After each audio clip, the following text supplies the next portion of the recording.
S-Chan presents educational video lectures.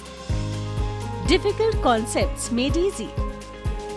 Study anywhere, anytime. Dear students, welcome to S-Chan Academy. I am Sameer Kumar.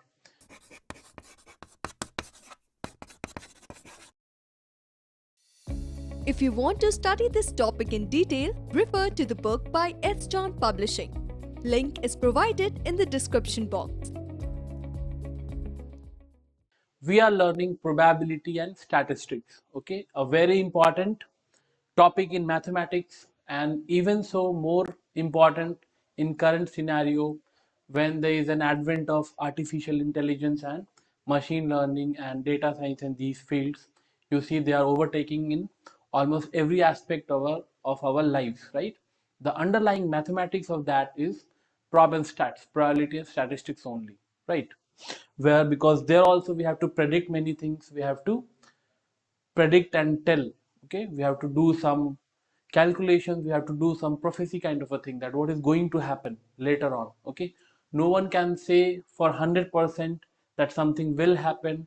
There is a chance of everything happening. Okay, we learn about that chance. How much is the chance? Is the chance high or low, or what is the chance of something happening, is what we learn in the topic, the subject here, right? Sampling of the distribution is another one thing. Okay, when we have a large population, right? Suppose you take a population as large as India. Okay, and you want to find out the income, the average income of all the people in India, right? What is the average income of a person? So exactly, if someone asks that what is exactly the income, the average income of the country, it is almost impossible to find out the average, because for finding the average you have to sum up the income of all the person individually and then divide by the number of people. Okay, for such a large population it is impossible to tell the exact average value of the income for a country, right? So in those cases we sample. Okay, we take a sample of the population and then try to study about the sample. Okay, I take another sample, try to study that sample. Okay, so from the population you take out different samples and then try to analyze the different samples and then try to make a conclusion about the average, the mean, the standard deviation of the population as a whole. Okay, because telling the exact mean, exact standard deviation may not be feasible, okay, for a large population, right? So we sample. Okay, the population size, let's say population mean, we denote by mu. Okay, population mean is mu and the standard deviation is sigma, let's say. Okay, this is the real value of mu and sigma for the population, right? But we don't know the exact value, we try to estimate these values. Okay, so we try to sample. Okay, we take the sample of, let's say, 1000 people, try to find out the income. Okay, then I take another group of people from different locality, sample that 1000 people, find the average income, take another 1000 from another locality, take the average. Okay, so these averages of the samples, okay, they are called sample means, denoted by x bar. This is the sample mean. Okay, the 1000 people that you have chosen, right? You take the mean income for that 1000 people only, that is the mean of that particular sample, and like that you can have infinitely many samples. Okay, not infinite, but you can have, yes, for a population like India it's like infinite only, right? So you can have many such samples. This mean acts as a random variable. Okay, we try to find out that how is this distributed, how is the mean distributed.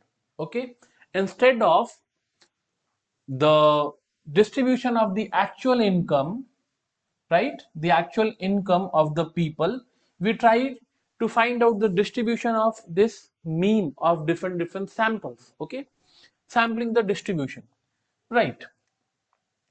So if you take all the different samples that are possible for the population, all the x bar values, okay, so it will follow some distribution. Okay, it will follow maybe something like this. Okay, maybe something like this. Okay, it may not be a bell curve or normally distributed curve, it may be skewed. Some people may be making way more than others. Okay, so they are outliers. Okay, they're outliers. They may be making much more than what people make, and there may be people who are making very less money also compared to the average value. Okay, so it may be skewed to one side, it may not be a symmetrical curve, right? So you try to sample the means of the different samples, right? If you treat x bar, the sample mean, as your random variable, okay, and then try to find out the mean of the sample means, you'll find that this is equal. Okay, so x bar is equal to mu of the sample means. Okay, mean of the sample means comes out to be, will always come out to be equal to the population mean. What I mean by this is, you take all the different samples that are possible, okay, from the population. Each of the samples will have its own mean, right? If you find out the mean of all such means, it will be equal to the population mean, mu. Okay, and if this is equal to mu, but the standard deviation is not the same as sigma. Okay, if you take the sample size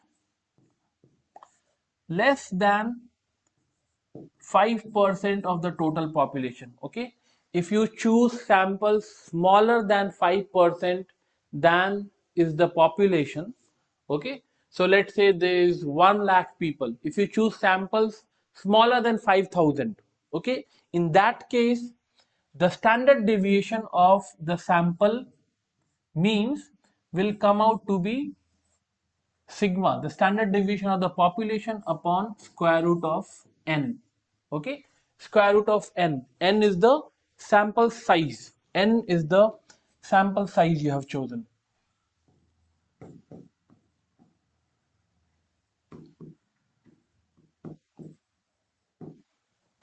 N is the sample size you have chosen, right? Now, quality learning is easily available at your doorstep. S. Chand Academy brings detailed lectures based on AICTE curriculum as per the New Education Policy 2020. So do not forget to subscribe to the S. Chand Academy and access the wide world of knowledge conveniently sitting at your home. Stay connected and keep watching S. Chand Academy. Happy learning!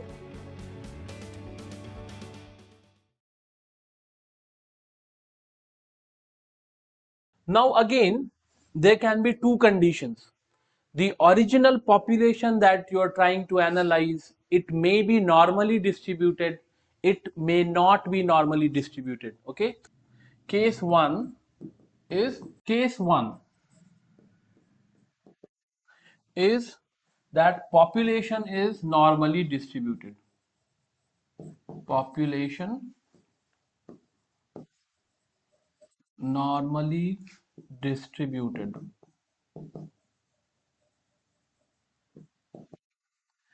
In that case, again, given the scenario that the sample size you have chosen, okay, n upon capital N is less than equal to 5%.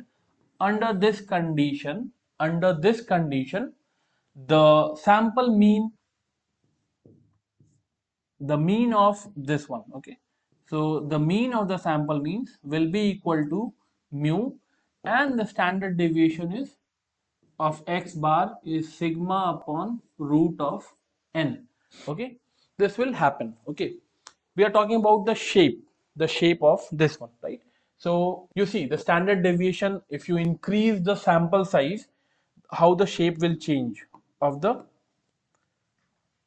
so suppose this is the case, you're trying to find the distribution of the sample means x bar. Okay, so suppose this be the case, and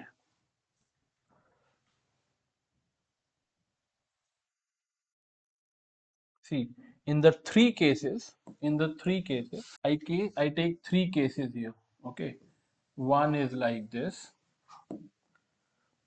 another one is somewhat less spread, and the third scenario, the least spread, like this. Okay, so I take different scenarios, right?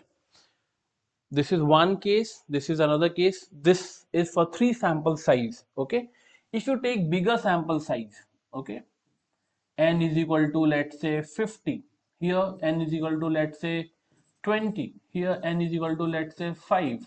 Okay, you see the mean is the same, but the standard deviation tells you the spread, right?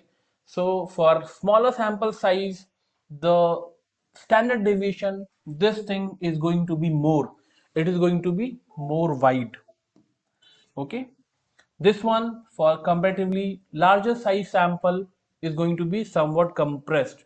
For even larger samples, the spread, the width is even lesser, right? So this is how the shape of the curve of the sample means vary with different sizes. Okay, right. And then there is case 2 where the original population is not normally distributed. Okay, there is case 2, population not normally distributed.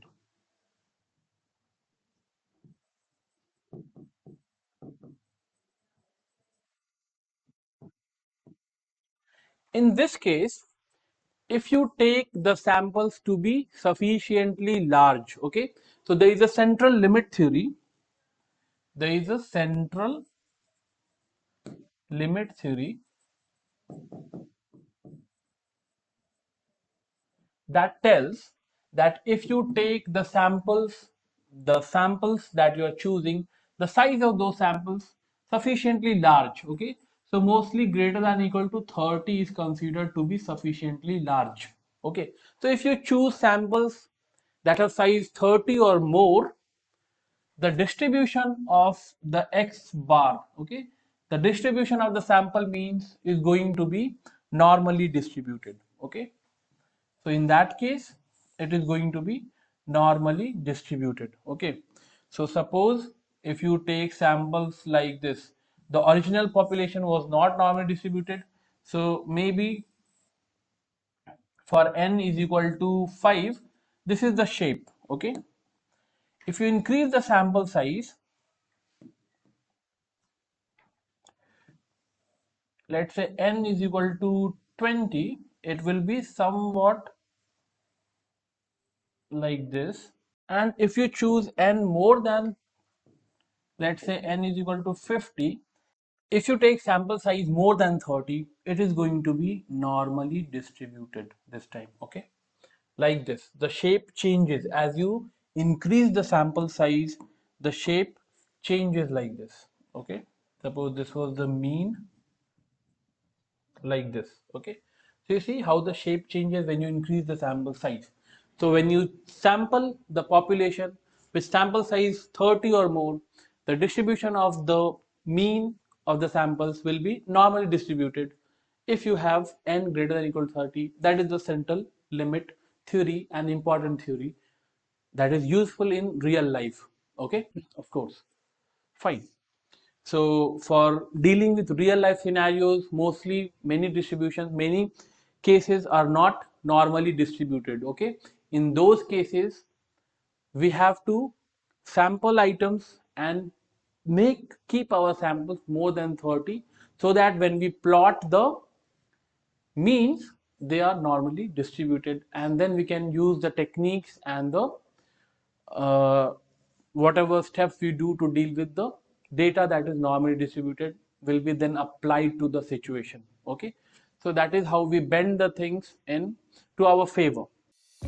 If you want to study this topic in detail, refer to the book by S. John Publishing. Link is provided in the description box. If you found our video interesting, please like, share and subscribe. And do not forget to press the bell icon.